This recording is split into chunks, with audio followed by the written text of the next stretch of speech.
Good morning, Abigail, and good morning to our viewers. It's quite an excitement for KZN to actually have an increase in the pass rate for 2017, having to note that it's one of those rural provinces that has been rated as the last three in those that have been passing very well. Particularly KZN, Eastern Cape and Limpopo have been rated by the worst performing provinces in the matric results. But however, KZN has increased their pass rate this year. But to elaborate more on KZN's achievement and some of the measures that have been put in place by the Department of Education in KZN to make sure that they keep on increasing the pass rates, I am joined by the MEC of Education, Mr. Mthandeni Dlungwane. Mr. Dlungwane, if you can just share with us, what are some of the educational development plan measures that we had put in place to ensure this pass rate that keeps on increasing in the province? Indeed, this is a good day today for us as the province of KwaZulu-Natal. You would remember our history. In 2014 and 2015, we decreased in terms of the pass percentage.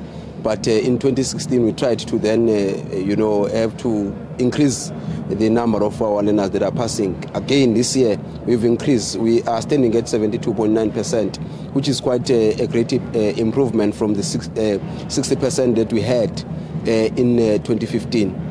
So we think it's a collaborative effort from all of our stakeholders. We want to appreciate the work that our teachers have been doing and they continue to do, to dedicate themselves, during the morning classes, in the afternoon, as well as in the Saturday, dedicating themselves for the time that we're not paying them for.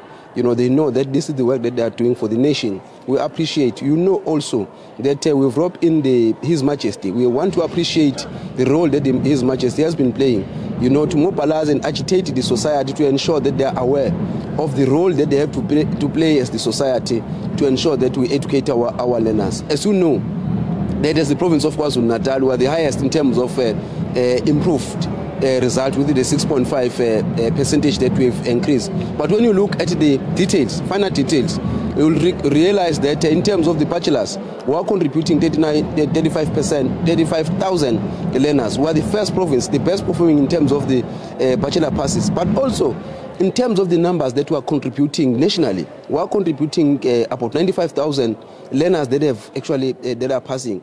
When you look, the second is coming. It's a Gauteng that is coming after us.